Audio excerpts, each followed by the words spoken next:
Halo, selamat malam sahabat Circle. Selamat datang di komunitas Lingkar Filsafat atau komunitas Circle Indonesia, sebuah komunitas yang aktif mewadahi para pembelajar di bidang ilmu budaya, filsafat, dan sains. Perkenalkan, saya Teresa Melisa yang akan memandu para sahabat untuk mengikuti kegiatan atau acara Kupas Buku edisi 18 Maret 2022. Terima kasih kepada para sahabat dan juga khususnya para narasumber yang bersedia untuk mengisi acara Kupas Buku sehingga acara ini dapat terselenggara. Malam ini telah hadir dua narasumber mewakili ulasan yang akan dibawakan dari sebuah karya yang berjudul Dalam Satuan Waktu yang Sangat Panjang, rangkaian atau kumpulan asa dan cerita COVID-19, yaitu ada Kak Lia, halo Kak Lia, dan juga Kak Indriani. Halo Kak. Oke, seperti biasa sahabat Circle, sesi Kupas Buku terdiri dari sesi pemaparan yang akan dimulai terlebih dahulu oleh Kak Lia, kemudian nanti akan dilanjutkan oleh Kak Indriani, dan keduanya akan berlangsung selama kurang lebih 1 jam ke depan. Setelah itu kita semua akan beranjak ke sesi diskusi. Nanti para sahabat bisa mengajukan pertanyaannya dan sangat diperbolehkan untuk disampaikan pada saat sesi diskusi dimulai. Baik, langsung saja kita semua membuka sesi Kupas Buku edisi 18 Maret 2022. Ini dia Kak Lia. Hai, saya share screen dulu ya.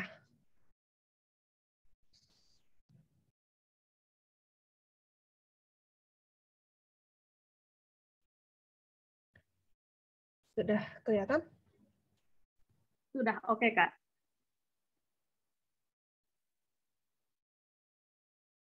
Oke.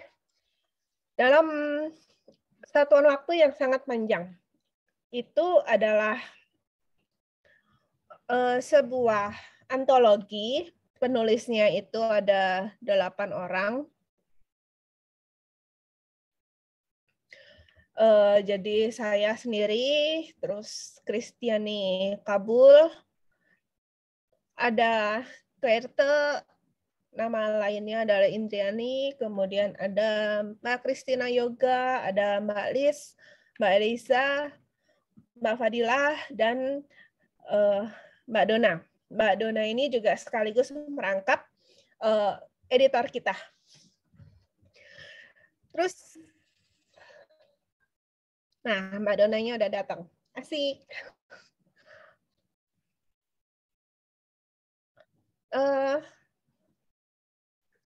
Indri, ada yang mau disampaikan dengan judul ini?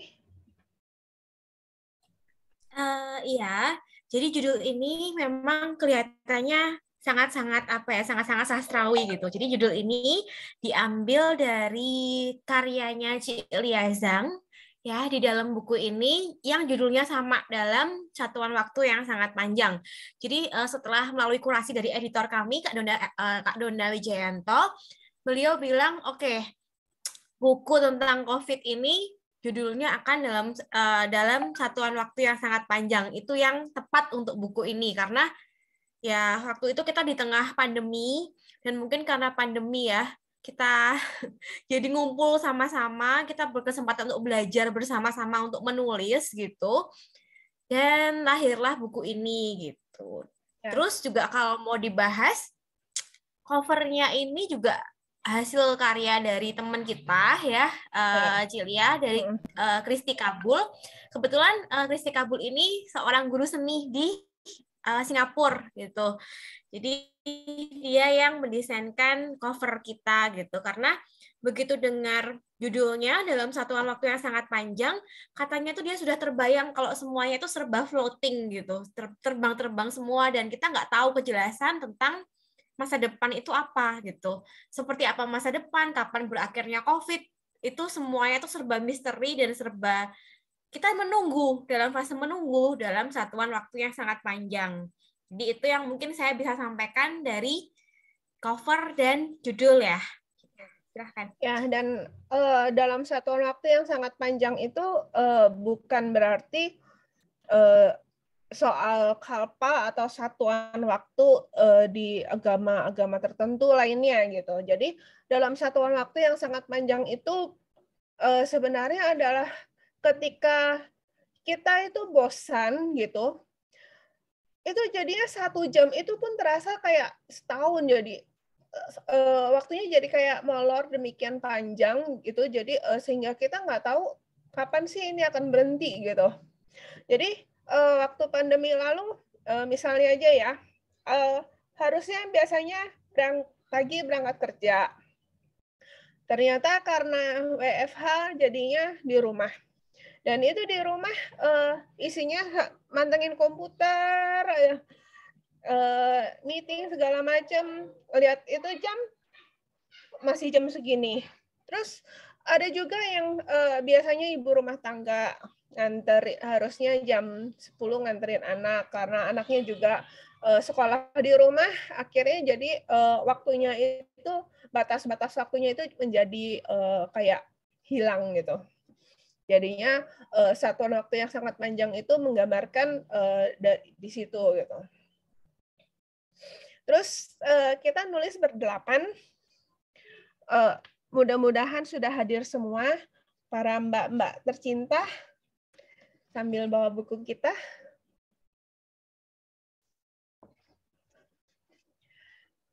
Oke, jadi bukunya unyu-unyu. Jadi yang desain covernya adalah Christiane Kabul ini di sebelah saya fotonya. Kemudian juga penulis yang lain ada Mbak Christina Yoga itu di Kalimantan. Kemudian ada Mbak Lis, Mbak Elisa, Mbak Fadilah, dan Mbak Dona.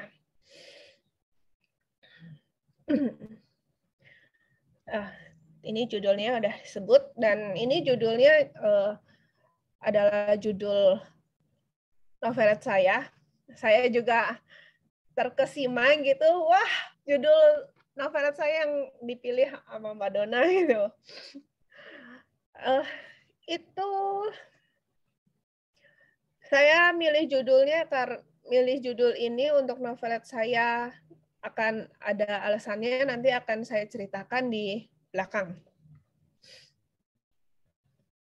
Nah, untuk proses penyusunannya, saya mempersilakan Mbak Indri untuk bicara.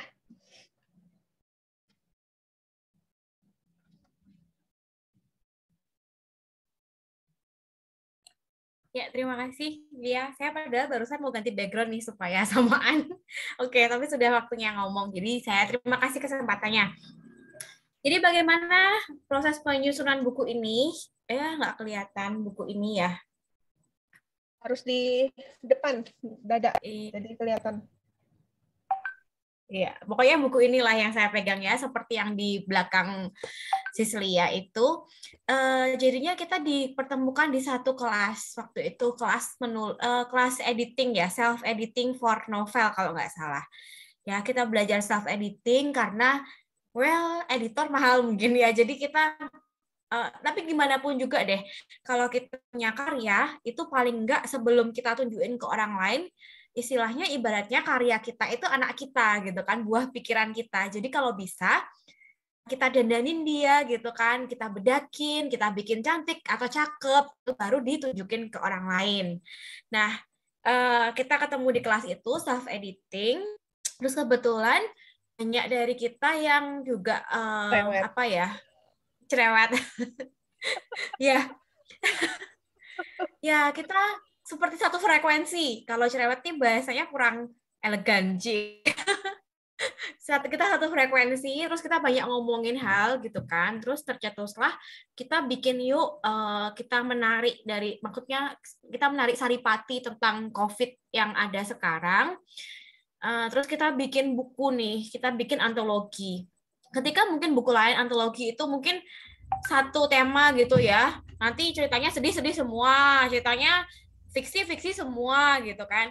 Tapi di sini kita ngumpulin itu 8 orang dan 8-8-nya itu punya kekhasan sendiri gitu kan, punya pekerjaan masing-masing, profesional dalam bidangnya masing-masing gitu. Sehingga jadilah buku ini. Jadi buku ini nih ada cerita fiksi dan novel, novelet atau fiksi dan juga artikel yang ilmiah gitu. Jadi lucu ya, satu antologi bisa menggabungkan fiksi dan non fiksi gitu. Nah, adalah pokoknya di buku ini gitu. Jadi kita menyusun buku itu dari kapan ya, Cil ya? Kurang lebih kita mulai dari Juni ya, soalnya kelasnya itu kan kalau nggak salah akhir Mei. Terus kita ditantangin itu sekitar Juni. Terus Juni sampai September ya. Ya, kita kan minta deadline-nya September. Tadinya ditantangin Agustus sudah selesai kalau nggak salah, atau akhir Juli tantangan pertama. Jadi sampai akhir sekitar Juli atau Agustus, tapi kita minta mundur jadi September waktu ngomongin ini deadline. Terus lumayan cepat kok ya, dari September itu kita langsung proses editing sampai November. November kita pilih penerbit. Tuan banyak juga yang self publishing baru di sini, kita pilih penerbit dan Desember itu sudah proses penerbitan gitu. Jadi ya penyusunannya lumayan cepat karena kita satu frekuensi dan ya unik. Kita memang unik gitu. Kita nggak paksain semuanya harus cerita fiksi, novelet, lalu ya nggak maksain, tapi semuanya kita merangkum. Jadi di sini itu unik gitu. Intinya kita berbicara lebih ke arah tentang pandemi COVID ini gitu. Jadi tema besarnya adalah pandemi. Kemudian itunya jadi bisa pengalaman, bisa macam-macam, tergantung masing-masing penulisnya gitu. Kita nggak pakai ribut ya. Jadi kendalanya kita apa ya? Nggak ada ribut-ribut di situ karena kendalanya nggak ada juga ya mungkin. Kalau saya pribadi, kalau saya sih nyari bahan buat noveletnya itu yang agak susah karena tulisannya juga terkait dengan sejarah zaman Samkok. Kemudian saya dikasih bahan judul tulisan itu buat bahannya itu dalam bahasa Mandarin, jadi harus impor dulu, dan masa impornya waktu itu karena terkendala pandemi itu jadi molor bukunya datang ya. Jadi kendalanya kalau buat saya soal itu. Kalau buat saya lebih ke memotong sih, karena novelet ini kan khas gitu ya. Kalau cerpen mungkin sekitar 2.000 sampai 3.000 kata. Kalau novelet ini dibatasinya 20 lembar. Gitu. Jadi halaman, biasanya yang saya tuh 20 halaman ya, 20 halaman. Jadi biasanya saya yang bikin novel itu 100 sampai 120 halaman. Kalau bikin cerpen ya mungkin 5 sampai 6 halaman gitu kan. Ini di stop sampai 20. Itu rasanya kena tanggung gitu sih. Kalau novelet kan memang lebih panjang daripada cerpen. Itu aja sih. Ya, karena novelet itu dalam kata lain adalah novel pendek. Jadinya nanggung ya, dibilang novel dia pendek, dibilang cerpen dia lumayan panjang. Iya. Karakteristiknya. Jadi antologi kita itu isinya ada 268 halaman ditambah 4 halaman. Berisi 6 novelet dengan 5 artikel. Isinya apa aja? Seperti tertera. Jadi saya nulis 2, Mbak Indri juga nulis 2 topik. Kemudian ada Mbak Kristina, Mbak Liz, Mbak Elisa juga nulis 2 topik. Isinya seperti ini. Kemudian kita masuk ke isi. Jadi ini saya. Saya nulis novel Andrew dulu pernah dibawakan di komunitas Circle juga, kupas bukunya.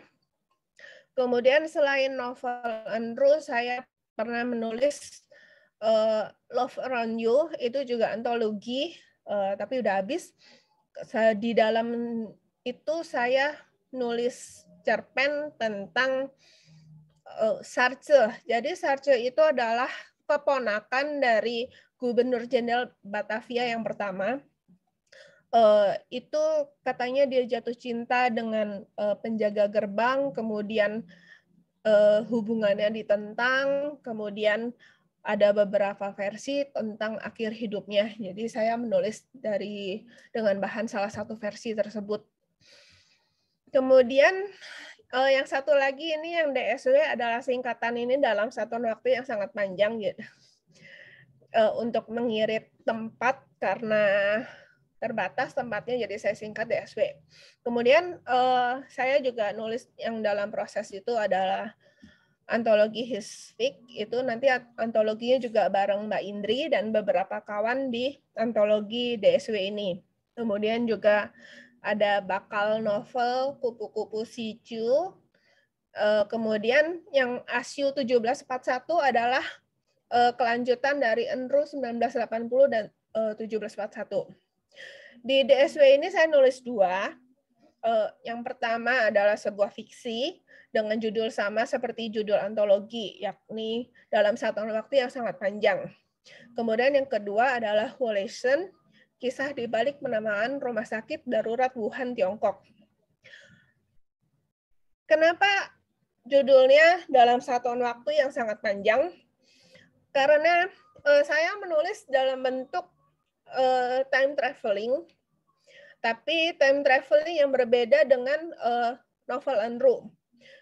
Jadi di sini si tokoh utama itu nggak satu pribadinya masuk ke dalam latar waktu tersebut. Dan di sini juga sama-sama seperti halnya historical fiction lainnya, jadi ada fakta-fakta yang bisa didapat melalui membaca novelet saya. Jadi misalnya adalah saya menulis soal ilmu pengobatan di Tiongkok itu zaman Samko belum berkembang. Itu jadi si tokoh itu ngelihat sendiri, jadi seolah melihat sendiri bahwa di masyarakat waktu itu mereka lebih perginya itu ke dukun, pendoa gitu segala macam. Itu bukan karena mereka nggak percaya terhadap sinseh atau dokter zaman dulu itunya kan ya tabib ya.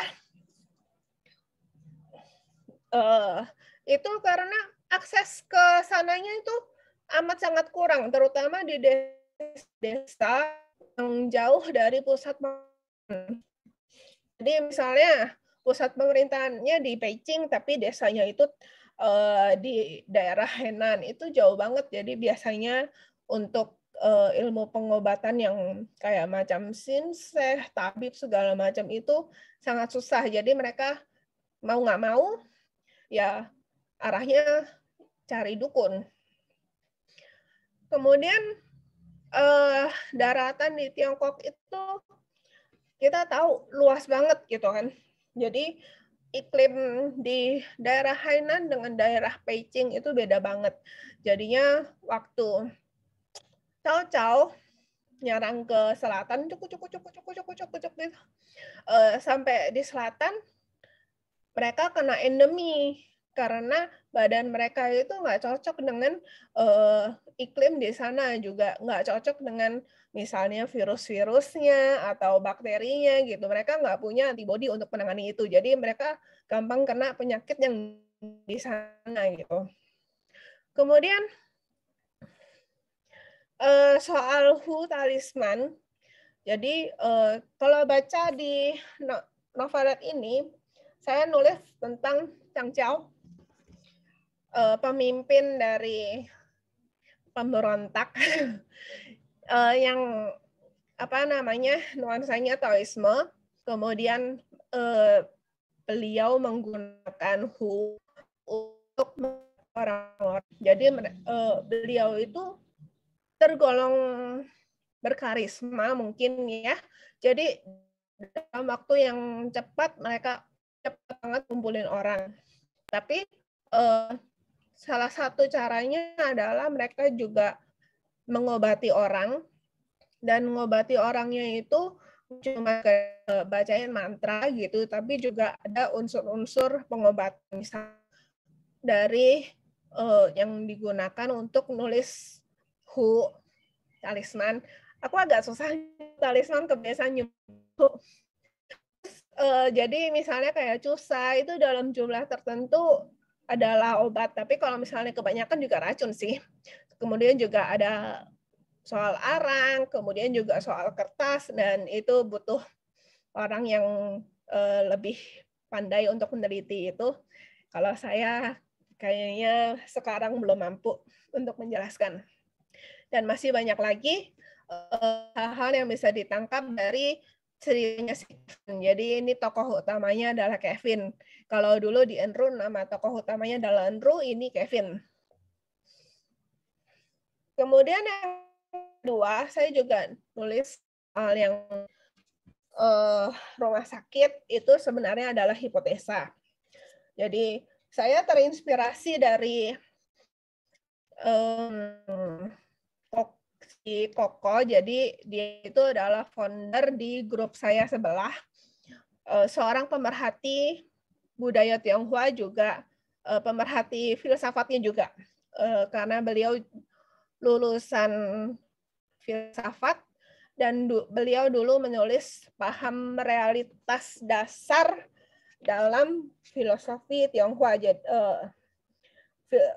Skripsi beliau juga aku jadikan bahan untuk penulisan hipotesa rumah sakit darurat ini.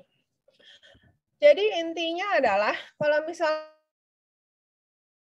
adalah Huasan sama Leisen, dan itu sebenarnya adalah dewa di Tionghoa. Jadi dewa api. Kenapa dewa api? Karena masyarakat zaman dahulu khususnya itu kalau misalnya nggak ada api, kemungkinan masa hidupnya lebih kecil. Kenapa?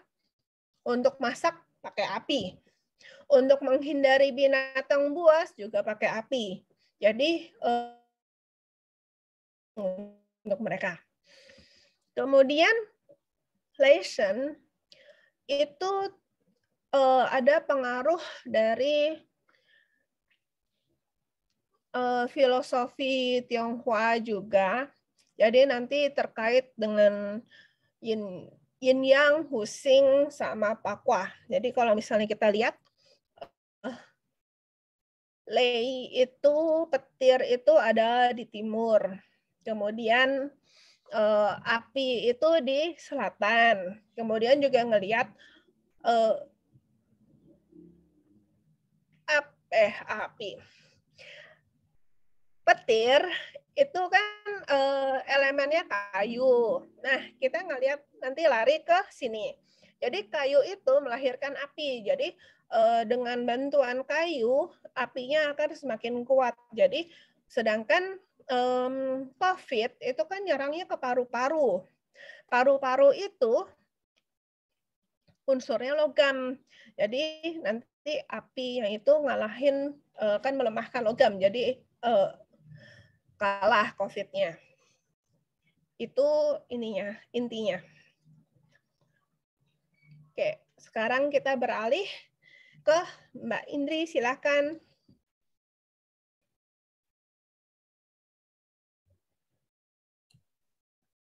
Ya, makasih. Ya, tadi waktu awal sebelum mulai direkod saya sudah kenalan, nama saya Indriani Santoso.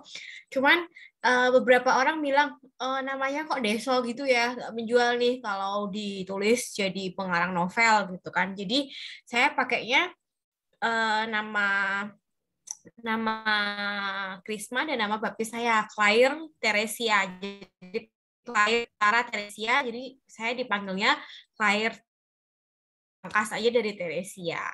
Gitu sih ceritanya. Sehari-hari saya bekerja ya freelance di bidang psikologi.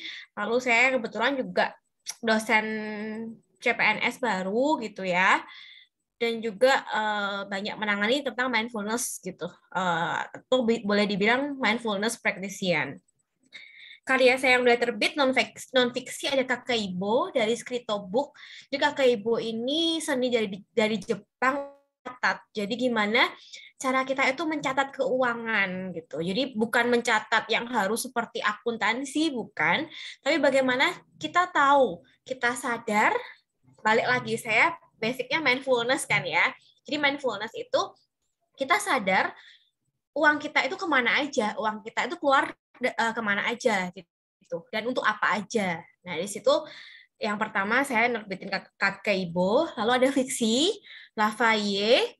Lafayette itu dari bahasa Prancis ya, artinya kalung gitu. Itu ceritaan novel sih gitu, ceritaan ya novel populer gitu istilahnya. Ada beberapa antologi yang mau terbit ini, antologi bersama Cilia juga tentang historical fiction.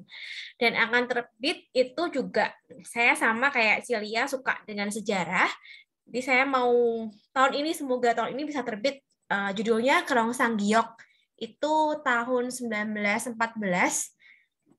settingnya di Semarang. Kebetulan saya kan orang Semarang gitu, jadi saya mengangkat 1914 ketika peristiwa ada Tentus Stelling. Tentus Stelling itu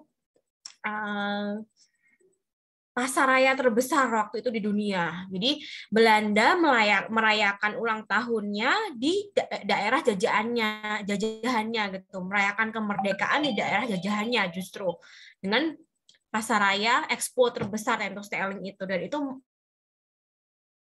buat kisah tentang itu gitu. Bisa segera terwujud. Saya juga banyak tanya sama Cilia tentang sejarahnya ini. Makasih sebelumnya.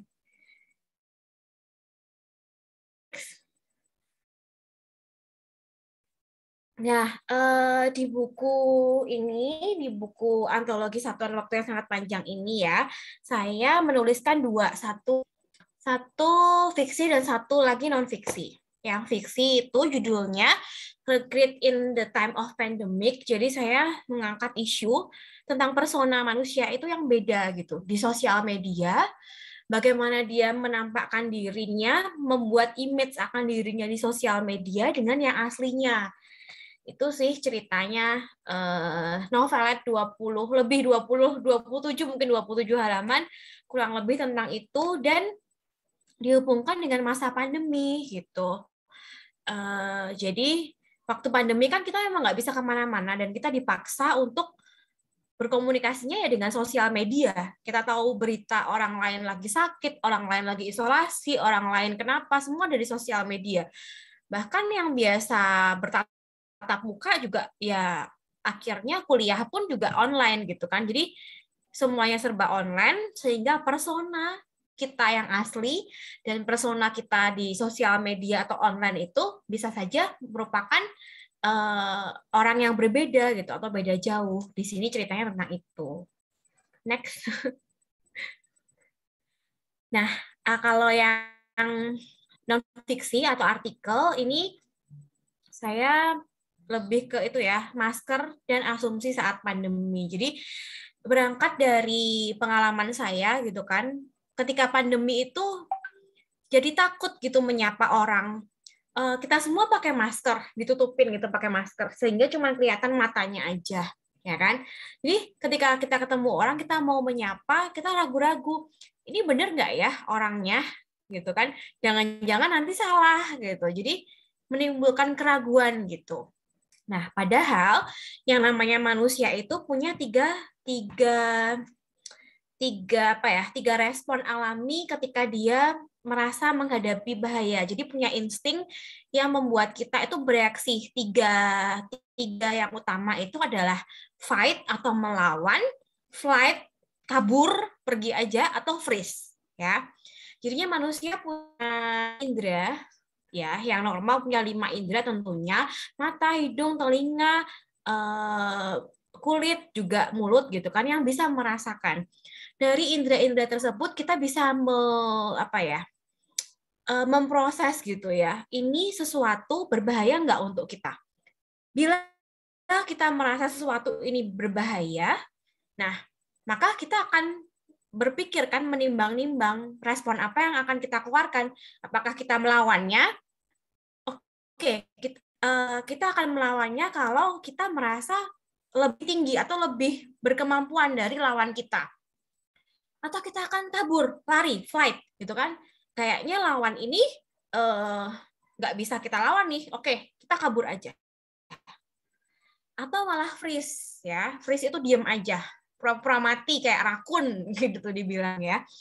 Kalau misalnya kita melihat dan merasa setelah mencerna indera kita itu, merasa lawan kita yang ada di depan kita itu berbahaya dan kalau kita kabur itu malah membahayakan diri kita, ya contohnya ular, beruang gitu ya, kita kan memilih untuk freeze, diam aja. Respon ini unik juga, berlaku juga untuk saya mungkin waktu mengajar gitu jadi dosen gitu kan. Ada mahasiswa yang cenderung diem aja karena dia cari aman gitu. Dia merasakan mengindra saya, jadi indranya itu merasakan saya, ya udah kalau dilawan misalnya akan menimbulkan banyak salah. Kalau dia pergi dari kelas, keluar juga nggak suka sama kelas saya juga akan menimbulkan masalah ya kan. Jadi dia diem aja di kelas, freeze aja gitu. Jadi basicnya itu, manusia punya indera untuk mencerna kira-kira yang dihadapinya itu bahaya atau tidak. Dan ketika itu bahaya, dia akan memilih respon yang tepat. Nah, kita sudah evolusi berjuta tahun istilahnya ya. Dan pandangan mata itu merupakan salah satu indera yang penting buat kita. Ya, mungkin bisa next. Nah, itu berkaitan dengan teori Gestalt yang saya bahas di artikel non-fiksi ini gitu. Jadi ketika kita menghadapi orang lain dan orang lain itu menggunakan masker ya, nutupin wajah setengah begini, kita nggak tahu responnya itu apa. Karena kan ekspresi manusia itu terdiri dari mata dan mulut. Itu minimal. Kalau kita lihat emoji yang di WhatsApp itu minimal mereka punya mata dan mulut. Karena mata dan mulut itu menyampaikan emosi. Nah, ketika pandemi ditutup nih sebagian kan, hidung sama mulutnya ditutup. Sehingga kita nggak tahu ekspresi orang lain itu apa, ya kan? Bisa aja mereka menertawakan kita atau mencemooh kita, tapi ya itu nggak kelihatan gitu. Sehingga kita sebagai manusia itu juga ragu akan mengambil aksi apa ya, fight, freeze, fight, kabur, flight, atau freeze. Kita nggak tahu mau ngambil apa. Nah, sebagian hal yang tertutup itu ya, tadi kan minimal kalau emosi itu mata dan mulut. Sebagian hal yang tertutup itu berkaitan dengan teori Gestalt yang saya bahas di sini gitu kan. Jadi Gestalt itu mengemukakan bahwa ya ini ada prinsip-prinsipnya, proximity, continuity, similarity, closure, figure ground, dan connectedness gitu. Untuk pembahasannya satu-satu, mungkin saya izin membahas satu-satu nggak apa-apa ya. Jadi kalau yang proximity itu kecenderungan menganggap objek yang berdekatan dalam sebuah grup itu merupakan bagian dari grup. Jadi ini ada contohnya, garis gitu yang deket-deketan kita merasa itu seperti batang besi gitu kan yang berjejer-jejer. Karena ya itu dia tadi, manusia itu punya kemampuan untuk mengkategorisasikan sendiri. Lalu ini ada similarity. Kalau sama dikelompokkan sendiri-sendiri. Lalu ada figure ground. Figure ground itu mata manusia mendeskripsikan objek berdasarkan objek yang ada di sekitarnya. Nah, itu padahal gambarnya ternyata gambar galon aqua yang bertabrakan gitu, mungkin sama sesuatu apa ya pokoknya mungkin itu bisa dibilang tonggak tangga lah di tengah-tengah. Tapi kita lihatnya mungkin itu manusia yang sedang berhadapan gitu. Jadi ada persepsi yang berubah atau lain dari gambar itu. Continuity. Nah, bila kita sudah melihat garis lengkung ke atas, ke bawah, kemudian ke atas, ke bawah, ketika kita diminta untuk melanjutkan, pasti kita akan meneruskannya ke atas, ke bawah, ke atas, ke bawah. Begitu juga kita persepsinya terhadap manusia gitu kan. Ketika kita ketemu orang yang pertama kali udah jutek, kita akan sebel.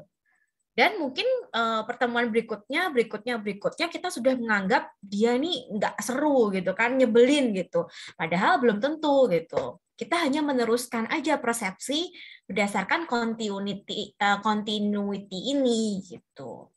Lalu closure, ini juga prinsip Gestalt yang manusia mempersepsikan suatu objek yang familiar bagi objek yang kehilangan bagian-bagiannya.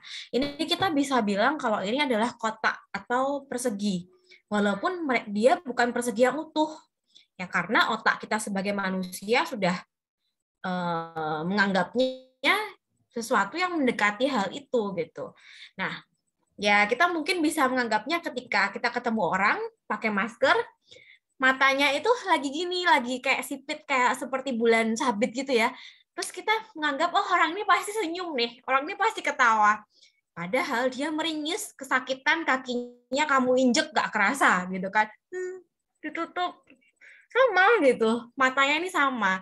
Jadi susah untuk untuk menafsirkan emosi apa karena ada satu hal yang ditutupi. Connectedness yang terakhir itu sama yang di atas ya tadi, continuity. Jadi kita cenderung itu menggabung-gabungkan gitu. Misalnya saya kenal dengan Cilia gitu kan. Karena Cilia ini suka sejarah, oh jadi kita menganggapnya kita konek-konekin aja, oh si Indri atau KRT ini juga suka sejarah karena circle-nya barengan dengan Ciliasm gitu. Padahal belum tentu, itu hanya persepsi manusia aja. Itu aja. Jadi pendeknya artikel saya itu menguak tentang persepsi manusia itu yang berbeda atau berubah gara-gara sekarang ini pandemi dan harus memakai masker gitu. Kita nggak tahu emosi apa yang ada di orang lain, sehingga kita sebagai manusia juga jadi ragu ya untuk merespon atau menentukan aksi. Gitu aja. Next, ada lagi nggak ya bagian saya? Ini bagian kita berdua. Harapan dan pesan yang ingin disampaikan penulis kalau dari Cilia sendiri, oke. Kalau aku sih kepinginnya jadi buku kita ini bisa mendatangkan inspirasi dan membunuh waktu yang sangat panjang ini sehingga nggak terasa sangat panjang. Itu yang pertama, kemudian juga mendatangkan inspirasi. Maka dari itu, karena saya sukanya sejarah dan budaya Tionghoa, jadi saya menulisnya semuanya terkait dengan sejarah dan budaya Tionghoa. Kalau Mbak Indri, gimana?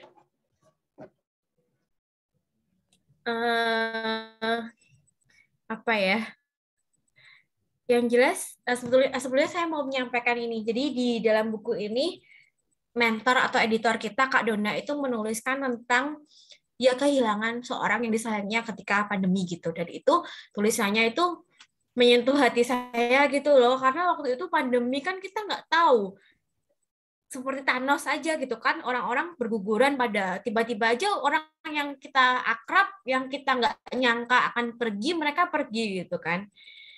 Jadi harapan tentang buku ini jadi satu memorial ya, tentang perjalanan kita waktu saat COVID, saat pandemi gitu kan, dalam satuan waktu yang sangat panjang, supaya kita bisa mengingat COVID waktu tahun 2019, 2020, 2021 itu ya kayak begini gitu loh. Selain memang kita down, kita juga bisa melakukan sesuatu, antara lain dengan menulis, dengan membagikan ide-ide kita gitu. Ada lagi tambahan, Yulia? Mungkin kalau ada penulis lain mau bagi, aku mau ngecek. Gitu banget. Kayaknya enggak. Aku bagiin. Jadi ini kutipan Yahud dari Mbak editor kita dan kepala suku dari antologi DSW. Jadi di artikel dia ada begini, kita pasti akan melewati masa pandemi ini entah kapan. Namun sementara masih harus menjalaninya. Kita tetap bisa mengisinya hingga kita memiliki dan memberi makna dalam hidup. Hingga ketika suatu saat kematian menyapa seperti Mbak Dina. Kita tidak takut menjawab, saya siap. Mbak Indri mau bagiin kutip dikit dari tulisannya gitu? Saya sih nggak sih, mungkin tadi aja sih.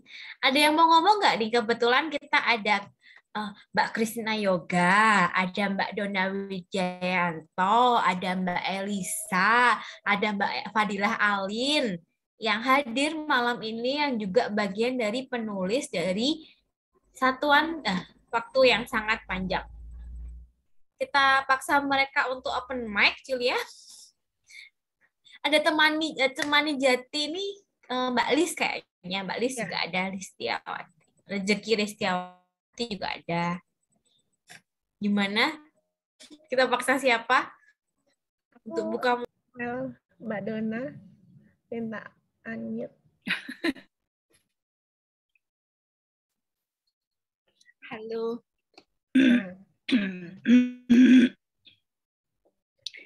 Halo, saya Donna. Seperti kata Mbak Lian tadi, kepala suku dan tukang kompor. Presentasinya keren banget, Mbak Lia dan Mbak In. Terima kasih banyak sudah presentasi buku kita. Seperti yang saya tulis ini, kutipannya kebetulan kutipan dari tulisan saya. Kita pasti akan melewati masa pandemi ini, tapi sementara pandemi ini masih harus kita jalani ya. Sekarang ini udah mulai makin terkontrol dan makin bebas, tapi kita mau nggak mau harus hidup bersama COVID. Itu harus menjadi bagian dari hidup kita.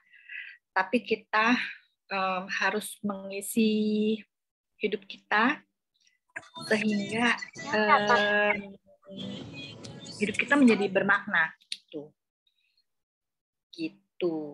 Dan antara lain kegiatan yang bisa dilakukan seperti tadi kata Mbak Iin adalah kita bisa membuat tulisan, kita bisa membuat buku, karena kalau boleh mengutip Pramudia, kalau kita sudah membuat buku, kita sudah punya tulisan, itu kita akan ada tinggalannya dalam sejarah, itu ada jejak yang kita tinggalkan dalam sejarah, kita menjadi abadi. Ceritanya pakai masker. Mungkin itu saja, saya kembalikan pada Mbak Lia dan Mbak Iin. Silakan. Terima kasih Mbak Donna. Terima kasih Kak kita yang terhormat.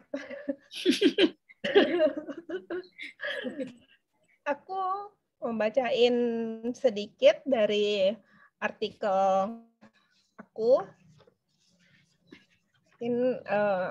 Jadi biar ada inspirasi mungkin dari sana dan untuk memancing obrolan nanti.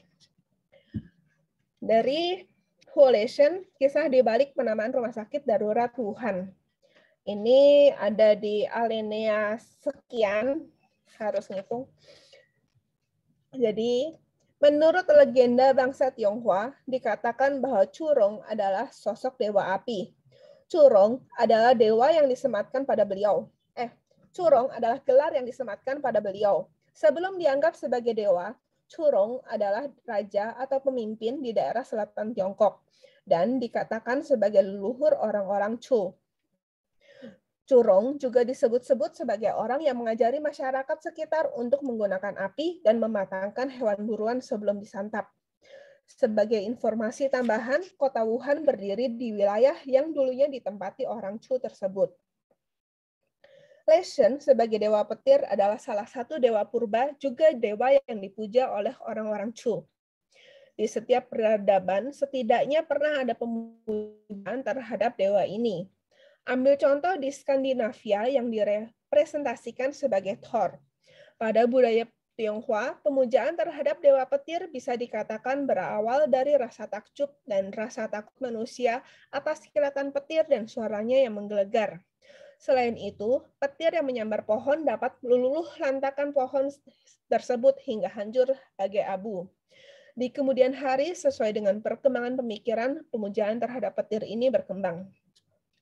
Dalam Writing Shenlun, salah satu kitab agama Tao menyebut bahwa Qi Yin Yang menjadi guntur dan petir yang melahirkan semua makhluk hidup. Kemudian, dalam kitab Taois bertajuk Yushu Paoqing, juga disebut bahwa Lesheng Puhua Tianjun yang sekurangnya sejak dinasti Song dinyatakan sebagai kepala dewa petir adalah bapak dari segala makhluk hidup. Konsep tersebut seirama dengan hasil percobaan Stanley Miller dan Harold Urey pada tahun 1953. Percobaan Miller dan Urey tersebut menghasilkan teori baru bahwa petir yang menyambar membuat asam amino terbentuk. Asam amino tersebut adalah unsur pertama dalam kehidupan sebuah makhluk hidup di bumi ini. Demikian kutipan yang bisa saya bagikan dari artikel Population. Nah, untuk order buku antologi bisa hubungin aku via PMWA, nomornya ini. Cuman kalau aku sediain di stok harganya beda karena aku kena harga ongkos kirim dari sananya. Jadi tanggung bersama dong. Aku juga bisa nyediain paket dengan novel Andrew kalau misalnya ada yang belum punya novelnya. Atau juga bisa langsung ke Shopee-nya Stiletto Indie Book. Ketik aja dalam satuan waktu, nanti keluar antologi ini.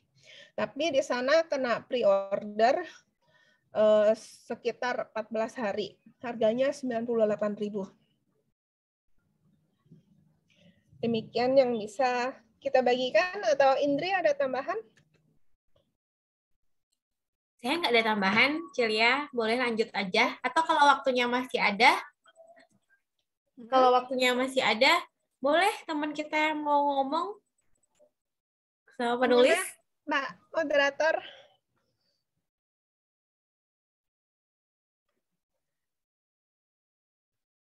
Mbak Melisa, bolehkah? Ya, kami sangat mempersilakan ya untuk sesama penulis saling mengisi di waktu yang tersisa. Silakan. Atau nanti kami mengikuti saja untuk pemaparan yang diberikan oleh para penulis. Setelah itu nanti kami akan mempersilakan para sahabat untuk memberikan pertanyaan seperti itu. Ya, silakan. Kalau misalnya ada dari rekan-rekan penulis. Mungkin sambil menunggu teman penulis,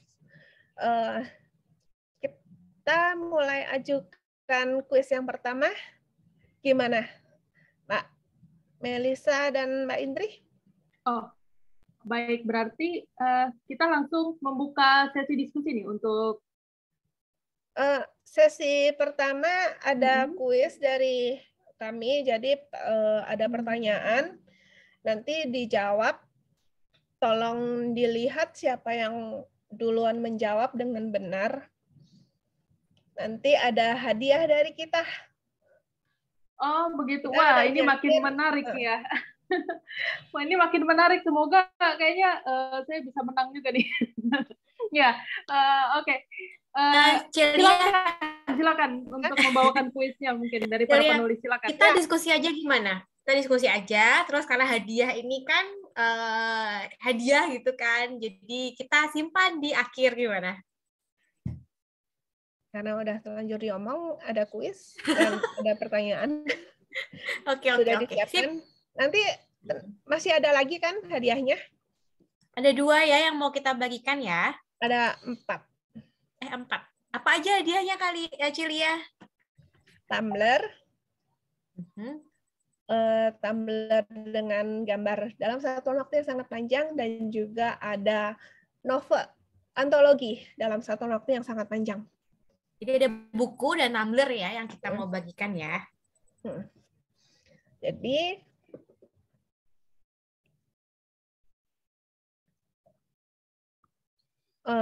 udah siapkah? Maaf Teman-teman moderator, penulis? ini saya suka admit karena saya suka screen capture gitu kan. Nah, waktu screen capture kelihatan namanya, jadi saya admit aja. Mohon maaf kalau saya lancang ya. Nggak apa-apa kok. Ya.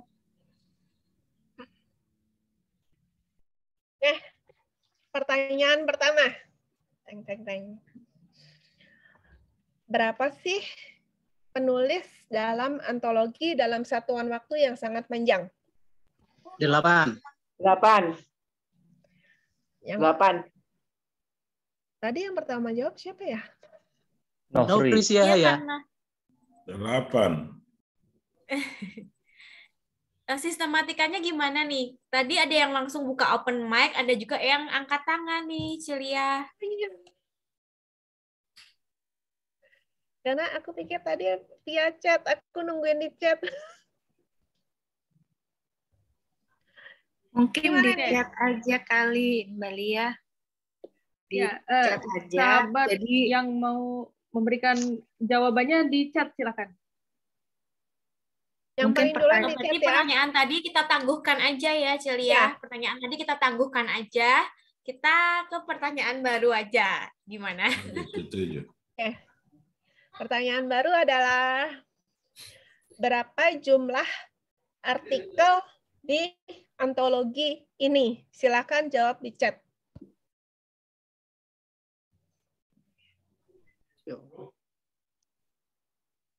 Ceng, ceng, ceng, ceng, Berapa?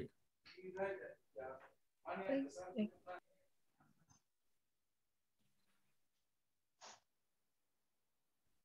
Belum ada yang menjawab, Cilia. Belum ada yang menjawab.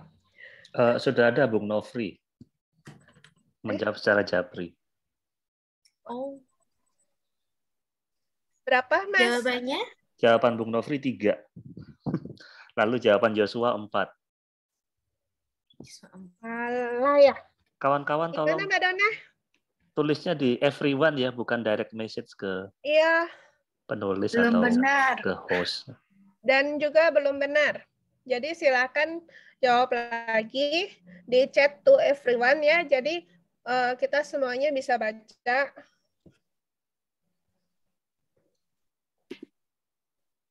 Delapan.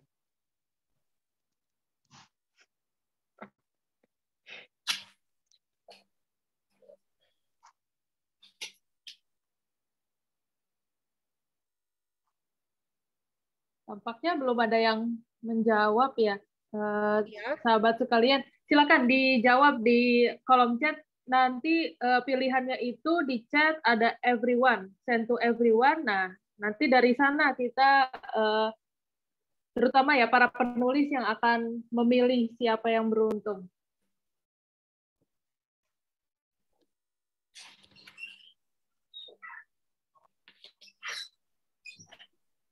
Hampir.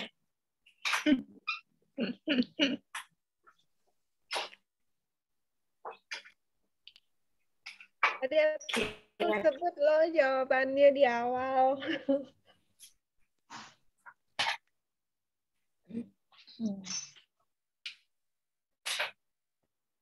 Ayo yang ikut dari pertama. Ini ada Bu Sri Wulandari direct message ya, 8. Joshua Anugrah 12. Mohon send to everyone ya, jangan ke direct message ya.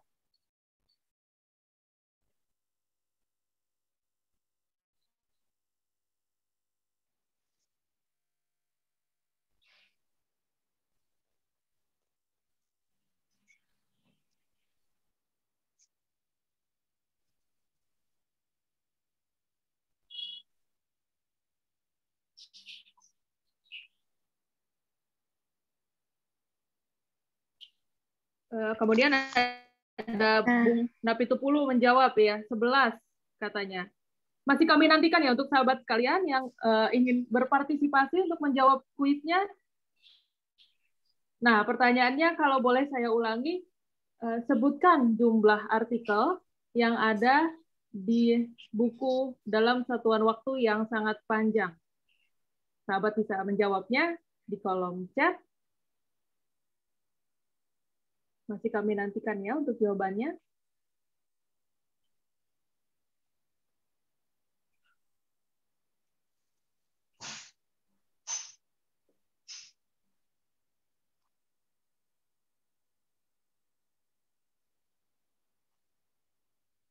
Jadi buku satuan waktu yang sangat panjang itu ada novelet dan artikel yang ditulis dari 8 orang ya. Ada beberapa orang yang nulis 2, novelet 1, artikel 1.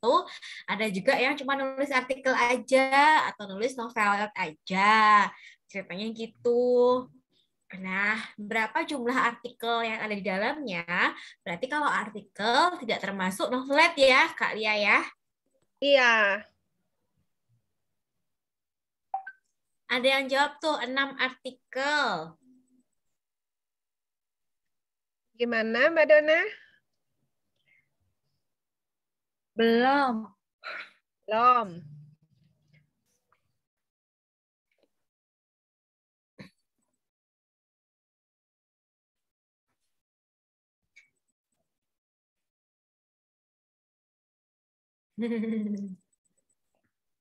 Kita lebih banyak novelet atau artikelnya nih? Mungkin sebagai clue Kita gitu. lebih banyak novelet. Kita lebih banyak novelet ya Mm. daripada artikel. Kita berdelapan. Jadinya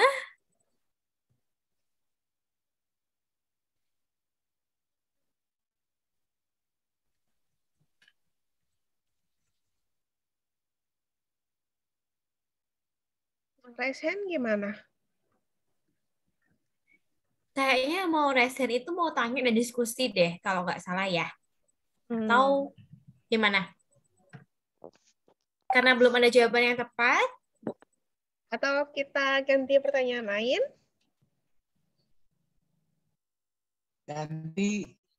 Ganti ya. Boleh saya yang beri pertanyaan? Silahkan, Mbak Indri. Nah, judul buku kita itu dalam satuan waktu yang sangat panjang. Kebetulan diambil dari salah satu artikel dari penulis yang menulis artikel tersebut di buku ini. Siapakah artikel atau novelet yang judulnya dipakai sebagai judul buku? Silahkan menulis di kolom chat. Oke, sudah ada jawaban yang tepat. 1 orang. Terima kasih Pak Suyena Adeguna. Ya. Jawabannya tepat. Apa ya? Cara ejanya. Oke. Selamat Pak Suyena.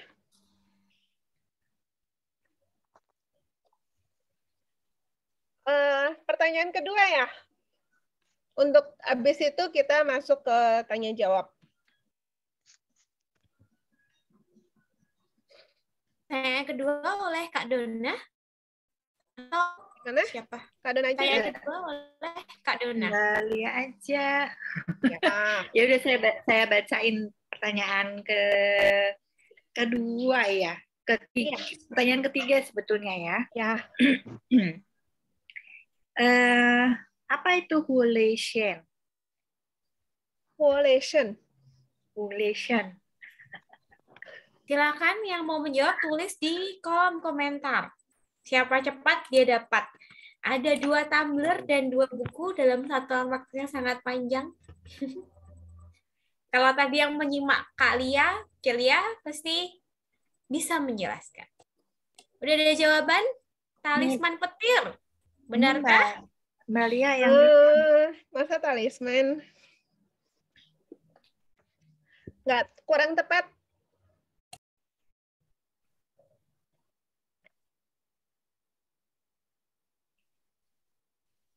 Population. Kurang tepat, talisman petir. Silakan mencoba lagi. Masih ada tumbler dan buku dalam satuan waktu yang sangat panjang. Pertanyaannya adalah, siapakah? Atau apakah? Iya, benar. benar ya. Selamat untuk Benar. ini Pak berarti ya, Pak Bun Salkong, Dewa Api dan Dewi Petir. Oke, kalau begitu kita masuk tanya jawab, kita kembalikan ke moderator. Baik, terima kasih. Jadi sesi sudah bisa ditutup ya? Karena sudah didapatkan para sahabat yang beruntung yang hadir pada malam hari ini. Ya. Ya, kami juga sebenarnya ingin mengucapkan terima kasih karena sesi kuis ini kami menganggap ini sebagai bentuk apresiasi kepada para sahabat Circles yang telah hadir di acara Kupas Buku malam hari ini. Terima kasih kepada para penulis. Dan selanjutnya, sebelum kami membuka sesi diskusi dan mempersilakan atau mengundang para sahabat pertanyaannya, kami ingin menginformasikan atau mengundang sekalian untuk mengikuti rangkaian kegiatan Circles Indonesia yang dapat diperoleh melalui WhatsApp. Nanti WhatsApp-nya bisa ke Minci, nomornya di 0888 6193 103. Nanti di sana silakan langsung saja bertanya mengenai kegiatan, dan biasanya di setiap bulan kami adakan kegiatan rutin minggunya hari Rabu atau hari Jumat atau pula hari Senin. Dan Pak Jueli ya, mungkin Bapak Jueli yang resen, langsung saja kami persilakan Jueli untuk menyampaikan pertanyaannya.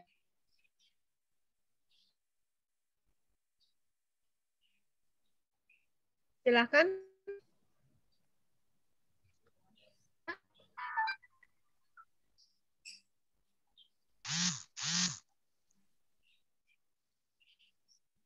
Oh, baik, tampaknya belum standby ya untuk Pak Jueli, sehingga kami boleh beralih untuk pertanyaan yang akan disampaikan oleh Pak Peter Manopo. Silakan. Terima kasih moderator, Mbak Minci. Saya ada 2 pertanyaan ya kepada siapapun yang akan menanggapinya. Yang pertama tentang judul ya. Itu ada frasa satuan waktu yang panjang. Saya ingin tahu bagaimana ada suatu ide menangkap frasa ini, satuan waktu yang panjang. Jadi mengapa tidak dalam ungkapan yang lebih sederhana, misalnya lama, atau misalnya waktu yang tidak bisa diramalkan dan sebagainya. Tapi satuan waktu yang panjang itu bagaimana menangkap frasa itu, terutama bagi yang menulis artikel itu ya. Yang kedua adalah antologi itu kan koleksi ya, kumpulan dari para penulis yang 8 orang ya kalau saya nggak salah, itu bagaimana berkumpul atau bagaimana menyampaikan ide yang sama untuk menerbitkan buku ini. Demikian, terima kasih. Gimana Mbak? Saya jawab duluan. Ya, baik, silakan. Satu penanya. Tanggapi, ya. Oke, karena frasa yang ditunjuk adalah judul dari novelet saya, jadi saya langsung buka mic untuk menjawab. Gitu. Kenapa saya memilih dalam satuan waktu yang sangat panjang? Itu karena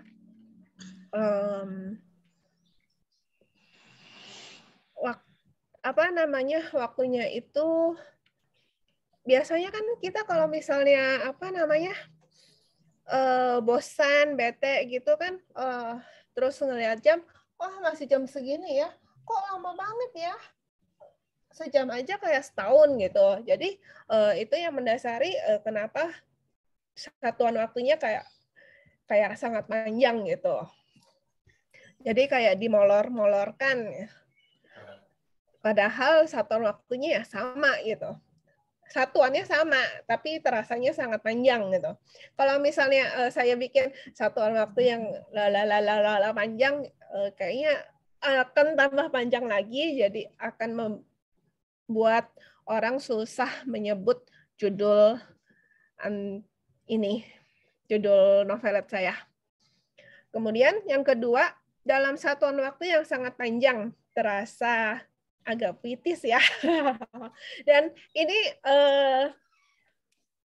berhubungan juga dengan isi noveletnya, karena novelet saya itu sebenarnya terdiri dari 3 tempat, 3 lokasi dengan waktu yang waktunya berbeda-beda. Jadi walaupun semuanya dalam rentang waktu zaman Sanko, tapi waktunya berbeda. Jadi kayak ini yang awal-awal Samkok, ini yang udah di tengah-tengah dan sebagainya gitu. Jadinya ada perbedaan di situ, tapi disajikan dalam satu novelet. Jadi satuan waktunya di dalam novelet itu sangat panjang gitu.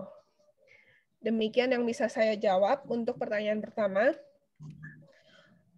Kemudian tadi pertanyaan keduanya. Antologi itu kan kumpulan ya, atau semacam koleksi. Bagaimana berkumpulnya ke-8 penulis ini untuk menerbitkan atau membuat buku ini? Apakah ada kesamaan-kesamaan tertentu? Terima kasih. Nah, kesamaannya adalah kita sama-sama ikut kursus self-editing for self-publishing. Pengajarnya adalah Mbak Donna. Silakan Mbak Donna, halo. Jadi kita sama-sama ngumpul di sana, belajar self-editing dari Mbak Donna. Jadi Mbak Donna itu adalah editor senior. Jadi kita belajar dari sana. Kemudian karena kita sama-sama hobi berceloteh, aktifnya sama gitu, kemudian kita ditantang oleh beliau untuk menulis antologi bersama gitu, Pak. Terima kasih. Sama-sama, Pak. Baik, terima kasih Pak Peter Manopo. Selanjutnya kami ingin mengundang Kak Jueli untuk menyampaikan pertanyaannya, silakan.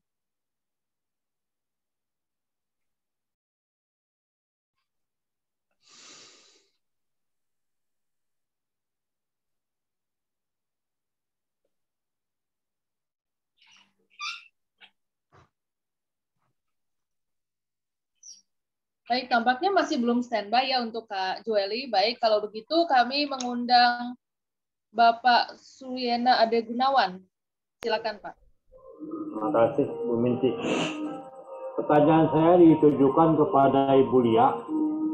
Cerita tentang pengobatan zaman Samkok. Saya juga baru nulis tentang pengobatan, sejarah pengobatan Tiongkok. Itu juga kebetulan terjadi zaman Samkok juga. Ada tokoh pengobatan yang disebut dewa tabib, namanya Fatwo. Nah, dia mengobati Kuan Yi atau Kuan Kung. Tapi waktu diminta mengobati Cao Cao, dia menolak, malah lari, berbohong. Akhirnya dia dihukum mati. Nah, mau tanya, dalam cerita Samkok itu apakah ada disinggung cerita masalah tentang Fatwo? Makasih.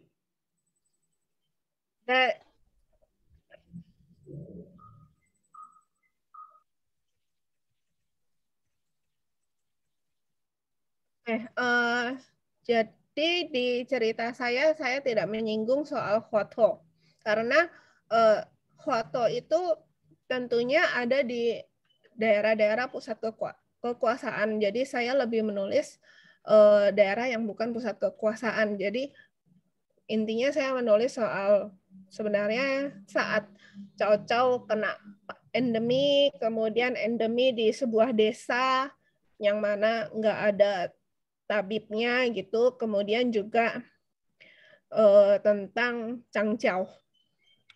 Demikian, Pak. Makasih, Bu. Sama-sama.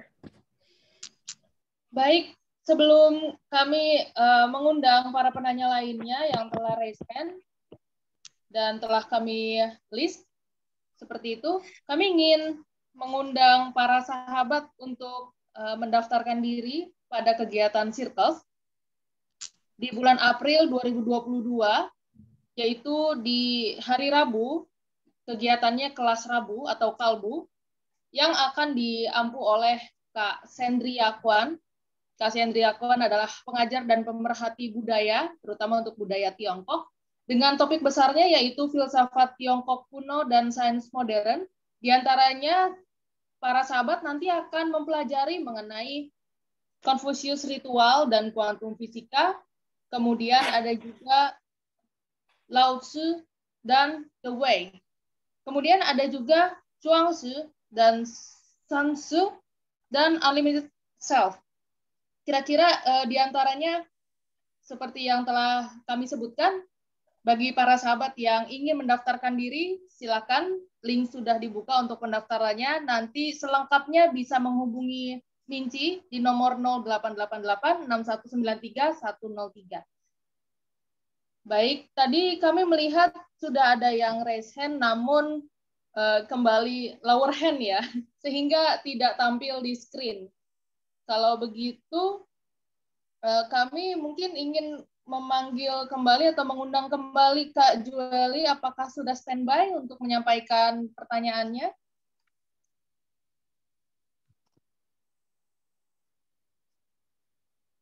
Kak Julinya hilang kayaknya ya. Tampaknya masih belum ya. Belum. Baik. Kalau begitu, tidak jadi. Baik Kak, terima kasih. Nah, tadi kami melihat ada beberapa yang raise hand ya, cuma sudah hilang dari screen. Mungkin kami boleh mempersilakan, di antaranya ada, ini ada Kak Novrisia Haya. Silakan. Ya, saya mau bertanya kepada Cecelia. Ya. Siang ya. Iya. Wah, ini videonya nggak bisa nih. Apa namanya? Waduh. Suaranya yang... Ya, nggak apa-apa suaranya. Iya. Tadi ada tabib sama shinsei itu bedanya apa ya? Tabib sama shinsei itu aja, terima kasih. Oke.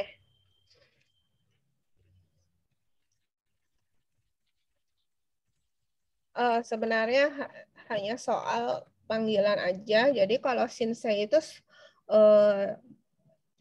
sebenarnya sebutan untuk orang-orang yang mumpuni. Jadi kalau dulunya itu nggak cuman seorang tabib yang dipanggil shinsei. Jadi dan shinsei itu adalah dialek Hokkien. Dan itu tidak hanya merujuk kepada tabib. Jadi semua orang yang mumpuni di bidangnya bisa disebut sebagai shinsei. Demikian jawaban saya, Pak. Oke, terima kasih, Cece. Sama-sama. Baik, terima kasih. Ini ada Pak Suyena kembali yang ingin mengajukan pertanyaan. Silakan. Ya, pertanyaannya ditujukan kepada Ibu Indriani ya. Tadi dikatakan ada selama COVID itu kan orang memakai masker. Lalu kepribadiannya atau sikap mentalnya lebih susah dideteksi. Saya juga baru menulis itu ya, tentang COVID ini bisa merusak interpersonal relation atau human relation. Jadi sebenarnya tidak jadi harus masker saja. Tanpa masker pun ada COVID itu sudah merusak. Misalnya selama COVID ini ada saudara yang sakit, saya tidak boleh menjenguk.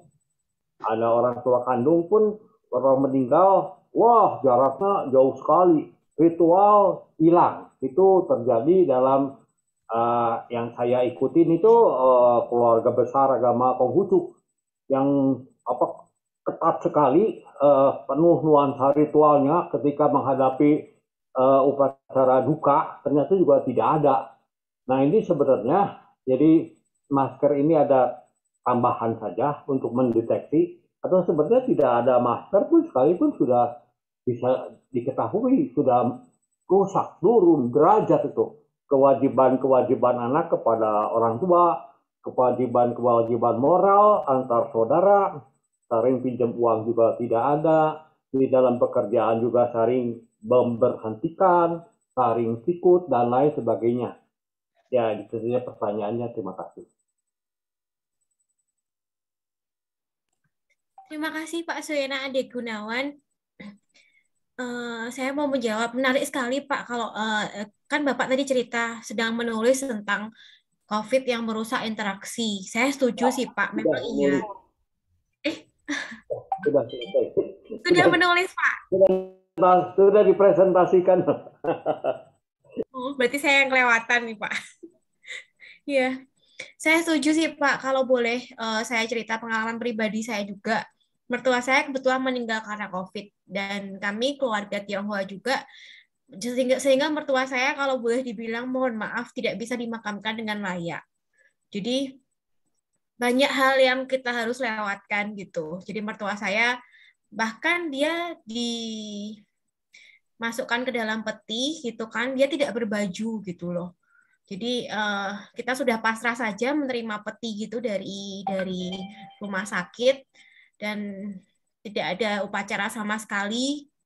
Kita sembunyi-sembunyi waktu itu upacara, cuman 2 jam, nggak sempat. Yang dari Pekanbaru datang ke Padang itu sempat nggak sempat. Dan yang lebih menyakitkan lagi itu omongan orang sih.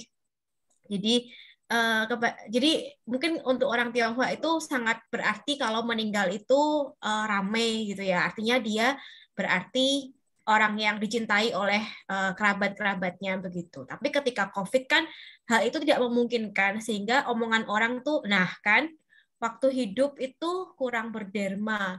Nah kan waktu hidup dulu jelek perilakunya, sehingga karmanya seperti itu gitu kan, tidak bisa dimakamkan dengan layak. Ya itu yang bikin sakit hati juga sih. Jadi betul sih Pak Suyana Ade Gunawan, kalau COVID itu memang merusak interaksi sosial, dan ya itu memang betul. Masker ini juga merusak interaksi kita juga sebagai individu manusia gitu, Pak Suyana. Karena ya kita susah gitu. Ketika berkomunikasi lewat sosial media, kita pakai persona. Kita menampilkan image yang kita ingin orang lain lihat terhadap kita. Ya kan?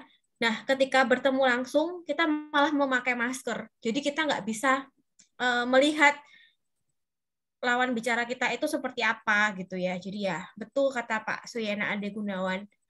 Memang COVID ini merusak interaksi sosial, juga merusak apa ya? Mungkin nantinya mungkin bisa membentuk suatu generasi baru mungkin nih Pak Suyana Ade Gunawan. Generasi baru yang mungkin tidak memperhatikan hal-hal detail seperti nilai-nilai dan kepekaan itu. Gitu. Terima kasih dari saya. Kalau Pak Suyana Ade Gunawan Anda mau menambahkan, silakan. Terima kasih Ibu Indrayani. Ini cuma tantangan saja bagi orang yang banyak bicara tentang filsafat, tentang rohani, ya bagaimana kita harus memperbaiki kerusakan hubungan antar manusia itu. Terima kasih.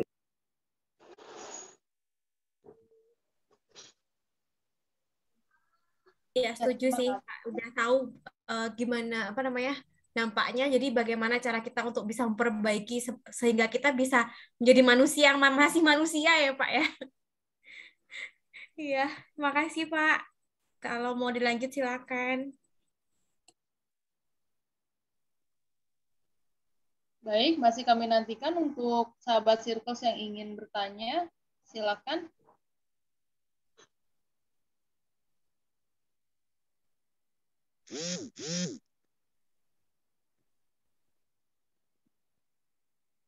Boleh tambahkan nggak? Ya, silakan. Tadi yang membahas soal merusak interaksi, sebenarnya kan kembali kepada kita sendiri, kitanya sendiri yang terus terang hanya karena wabah ini kan menjadi paranoid gitu loh. Sebenarnya ya tadi saya sudah ada di forum chat ya, Sebenarnya di balik wabah ini kan sadar nggak kita tuh belajarkan untuk membawa ke kemajuan peradaban kita dulu. Coba kalau wabah ini terjadi waktu tahun 90-an, belum ada handphone, belum ada aplikasi Zoom sehebat ini sekarang, mana kita bisa kenal yang namanya Lea Chang, bisa kenal namanya Alex Chung atau Soyena Adu Gunawan, kita tidak ada yang kenal. Gitu kan. Dengan lewat ada Zoom ini kan kita belajar, kita ilmuwan-ilmuwan baru menciptakan bagaimana hubungan manusia itu bisa tetap selalu terjaga, bisa kita tetap selalu berbicara, tatap muka, kenalan, entah lewat Facebook atau gimana. Cuma karena kita paranoid sendiri, jadi mau telepon aja mungkin kita takut. Waduh, itu lagi di rumah sakit, ini lagi dirawat di ICU atau lagi di ruang pacu jantung. Waduh, kita mau telepon aja paranoid. Kita ketakutan, keluarga lagi dirundung kesedihan. Ya mungkin karena balik kembali lagi kan kita ketakutan sendiri gitu loh. Jadi yang menjadi loss-nya interaksi antara sesama kita ini kan karena adanya ketakutan gitu. Itu aja, terima kasih.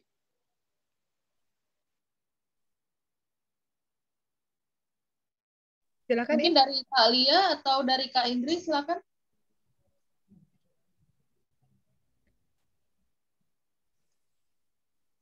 Kalau dari saya sih, saya cuma mau menanggapi ya, memang karena COVID, teknologi akan semakin berkembang dan itu nanti akan memicu juga evolusi perilaku kita sebagai manusia gitu. Buktinya sekarang kalau sudah disuruh tatap muka juga udah males anak-anak zaman sekarang gitu. Oke, besok kuliah tatap muka. Halah Bu, online aja lah Bu gitu. Karena mereka udah nyaman jam 7 pagi nggak usah mandi, langsung bisa masuk kelas gitu ya. Jadi memang memang ada positif dan ada negatif, tapi ya itu segala macam teknologi itu merupakan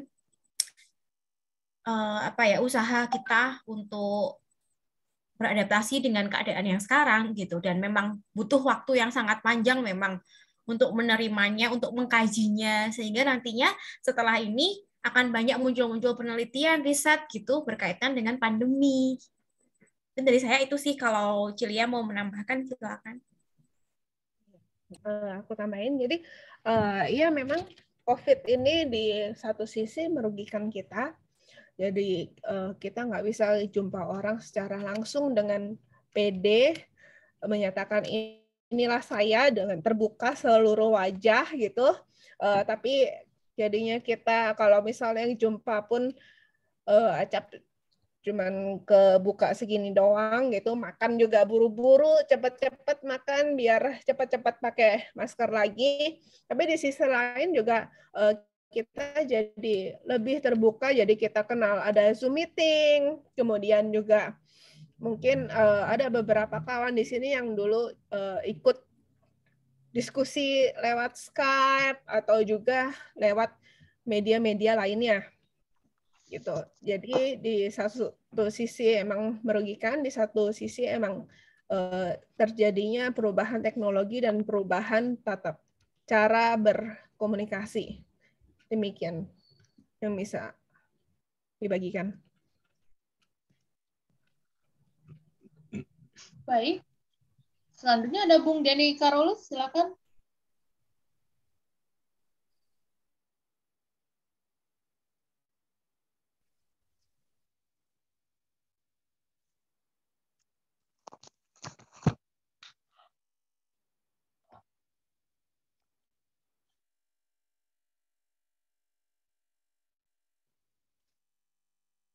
Saya mau menanggapi yang di chat ya, Mbak Mince, boleh?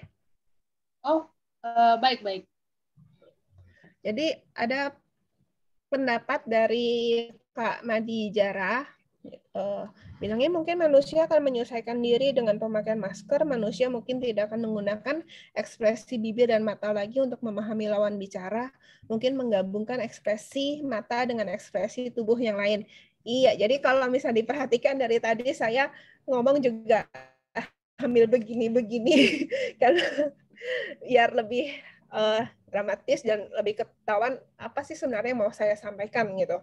Jadi memang ada kemungkinan begitu, tapi perlu digarisbawahi untuk mereka yang mengalami gangguan tunarungu seperti itu kalau itu ada mereka terbantu sekali untuk memahami kita bicara itu dengan membaca gerak bibir gitu. Dan karena kita pakai masker itu mengurangi salah satu poin dari mereka untuk mengerti kita tuh bicara apa gitu. Itu aja sih. Boleh saya nyambung Celia gitu. Boleh. Ya sih, bener. Jadi kita sekarang lebih cenderung pakai language gitu ya. Over semua dari atas sampai bawah gitu untuk menegaskan apa yang kita sampaikan gitu. Tapi satu sisi lagi tadi seperti kompensasi dari COVID-19 ini, teknologi semakin maju, dan kita juga sudah dimanjakan dengan WhatsApp pun sekarang ada stikernya, gitu. Stikernya yang macam-macam lagi, bisa Anda, gitu kan, lucu-lucu. Ayo bubar pakai bom gitu, lucu-lucu gitu kan.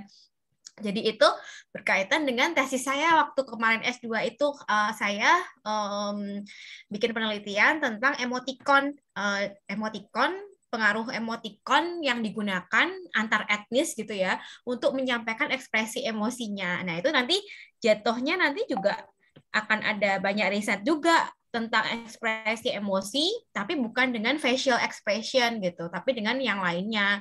Salah satunya kalau di sosial media ya dengan stiker-stiker, emoticon, emoji, dan yang terus berkembang dari emoji yang nggak bisa gerak sampai yang bisa goyang-goyang segala macam itu. Makasih.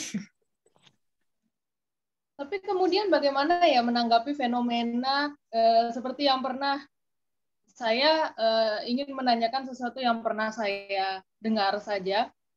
Jadi kita seringkali punya kebiasaan ngetik apa yang ekspresi wak gitu kan. Tapi kalau secara langsung padahal kita tuh datar gitu.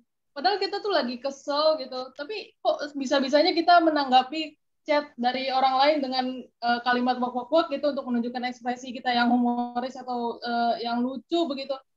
Tapi pada kenyataannya kan kita ya diem begitu. Ini kan ada ketidakselarasan ya antara ekspresi kita secara langsung dan ekspresi kita yang ada pada saat kita online gitu. Pada saat kita berinteraksi sebagai seorang yang berada di dunia maya. Bagaimana menanggapi hal itu? Apakah hal ini bisa berdampak kepada kita di kemudian hari sebagai netizen dan sebagai seseorang yang ada di dunia realita? Bagaimana? Saya open discussion aja sih soal ini, Minci atau siapa sih ini Kak Melisa ya? Iya, itu sama sih tadi seperti tadi saya sudah sampaikan, kita tuh punya persona sendiri di sosial media, dunia sosial media. Jadi kita yang diem aja bisa nulis WK alias ketawa gitu. Terus kita biasa aja LOL gitu kan, a lot of love gitu. Kita punya satu persona di sosial media yang pastinya itu berbeda dengan diri kita gitu, dan itu juga terkait dengan adab atau unggah-ungguh gitu. Kalau misalnya kita di dunia nyata, kita unggah-ungguhnya kalau sama orang yang lebih tua atau orang yang lebih apa ya, lebih tinggi jabatannya gitu, pasti kita nggak mungkin nggak ketawa ya kan. Kita kadang-kadang perlu tertawa untuk apa ya, menjaga kesopanan aja gitu kan. Iya iya. Seperti itu. Sama juga di sosial media gitu. Kita juga ketawa atau menampakkan hal-hal yang seperti itu untuk kesopanan saja. Tapi itu memang jadi evolusi sih. Jadi seperti persona kita di sosial media itu berbeda dengan persona kita di dunia nyata gitu. Di sosial media kita bisa jadi orang yang mungkin lebih bebas gitu. Jadi seorang yang feminis, jadi seorang yang mungkin terbuka terhadap LGBT dan segala macam. Tapi di dunia nyata kita mungkin seseorang yang dikenal pendiam gitu kan. Jadi memang ada persona di sosial media. Tapi saya open discussion aja sih kalau menurut rekan-rekan di sini ada hal yang menarik tentang itu sih. Tapi memang kita sedang berproses ke situ. Kita lihat metaverse. Metaverse itu pakai avatar yang mirip dengan diri kita yang kita bisa pilih gitu kan. yang sebenarnya mengkreat personality lain gitu kan di dunia yang lain juga gitu. Itu lagi dikembangkan juga dan itu saya yakin pasti akan berpengaruh besar di kemudian hari. Ini lagi happening sekali kan metaverse itu. Jadi antara kehidupan kita yang nyata ya kita nggak usah mandi, kita rebahan aja, kita bisa pilih avatar, pakai baju yang oke, bisa pasang avatarnya yang happy, yang cantik gitu kan, dengan kepribadian yang lain yang berbeda dengan diri kita. Jadi saya itu sih, mungkin ada yang mau menanggapi gitu, kita ada diskusi aja. Terima kasih. Terima kasih Kak Indri atas tanggapannya ya. Ini memang jadinya mungkin di luar konteks, tapi hal ini tampaknya penting ya untuk kita ketahui dan kita tegaskan kembali gitu bahwa persona seseorang itu bisa berbeda di dua dunia begitu ya, di dunia nyata dan di dunia virtual. Terima kasih. Selanjutnya kami mengundang Bung Denny Karolus untuk menyampaikan pertanyaannya. Silakan.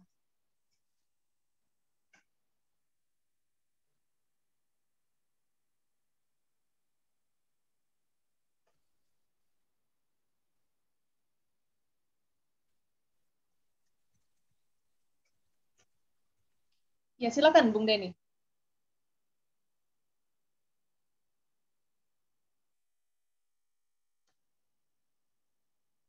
Suaranya tidak terdengar ya. Belum terdengar sama sekali. Tapi di sini sudah open mic dan open video. Iya. Ya, baik. Silakan, Bung. Silakan, Bung Denny.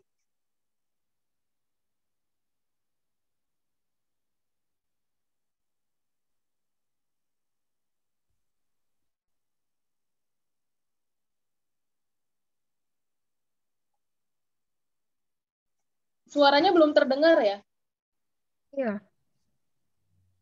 Atau mungkin di sana sinyalnya lagi jelek ya?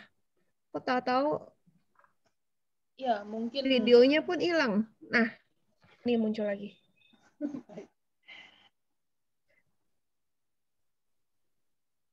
Suaranya belum ada.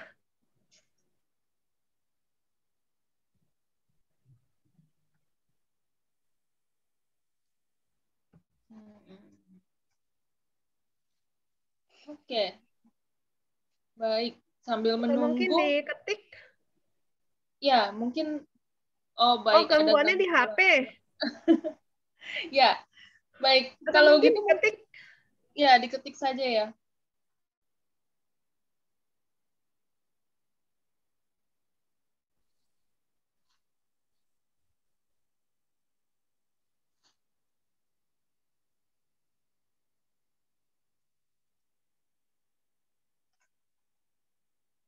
Sambil menunggu, ini ada komentar yang datang dari Bung Fauzi ya. Katanya attitude is everything. Ya.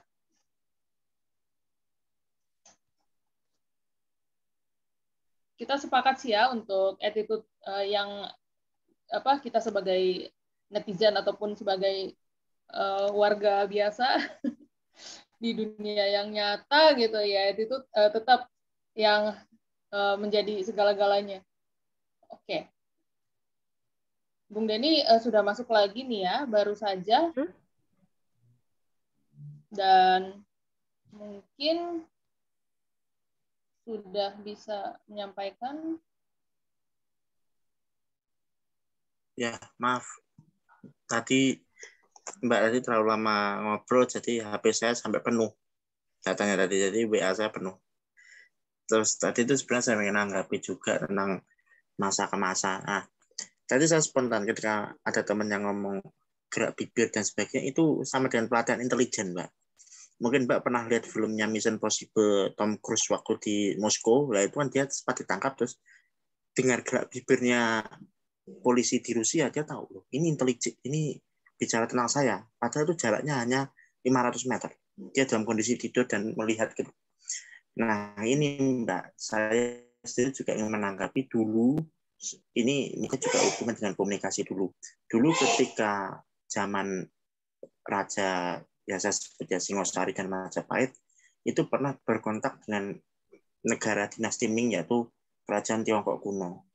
Bahkan itu ada semacam pemberian cenderamata. Bahkan yang saya sebut lebih lucunya itu adalah pemberian sebuah meriam, namanya Pau. Kalau versi Tiongkok, sini namanya Lantaka. Atau istilah lainnya adalah meriam.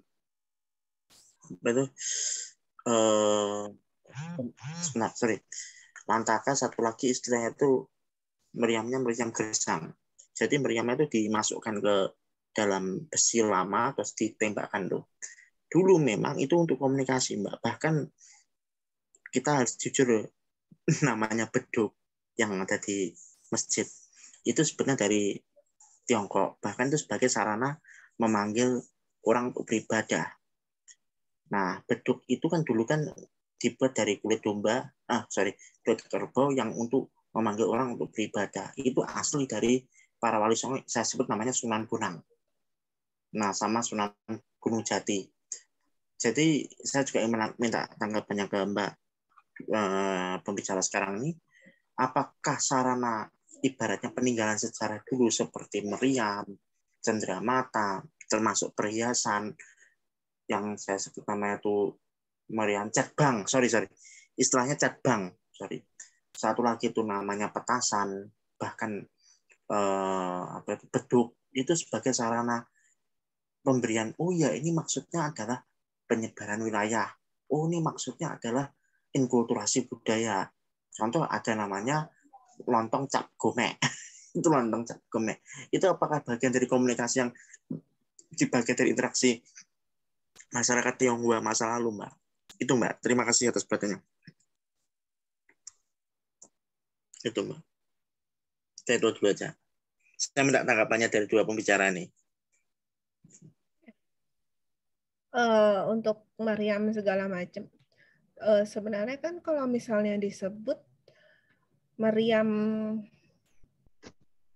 itu ada di Jawa, kemudian beduk segala macam. Kalau misalnya beduk sendiri itu kayaknya di banyak peradaban juga ada semodel beduk maupun tambur gitu ya. Jadi kalau misalnya dibilang itu dari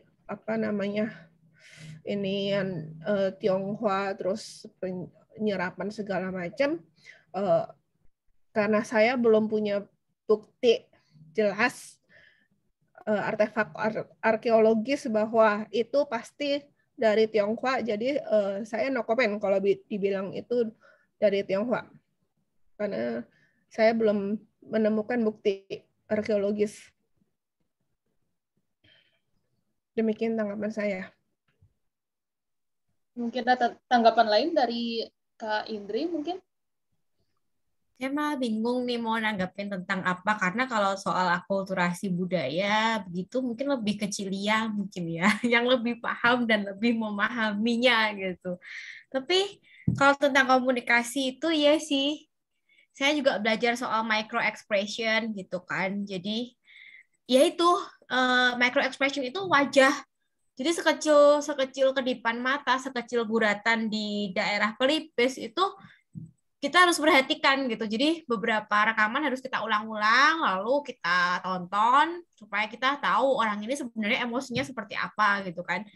Cuman ya gara-gara menggunakan masker itu memang jadi satu masalah yang besar gitu. Tapi kalau hubungannya tentang akulturasi atau budaya, nggak tahu sih. Mungkin lebih saya menyoroti ke di Indonesia tuh orang-orangnya demen banget sama marketing gitu. Gampang banget kemakan sama marketing kali ya. Jadi kalau kita lihat di Indonesia itu banyak cantolan-cantolan masker yang dijual gitu kan, sampai ada yang emas berapa gram gitu kan, cantolan masker yang rantai-rantai itu loh itu kan. Tapi kalau di luar negeri itu nggak ada gitu kan. Itu kan menunjukkan bahwa kita di Indonesia itu target market yang luar biasa gitu, sampai hal-hal kecil gitu aja dibeli gitu kan, laku di sini, sedangkan di negara lain ya mereka nggak butuh gitu rasanya. Mungkin itu ya perbedaan budaya berkaitan dengan COVID dan dengan masker yang mungkin saya bisa sampaikan di sini gitu. Itu aja mungkin, terima kasih. Maaf Mbak Indriani.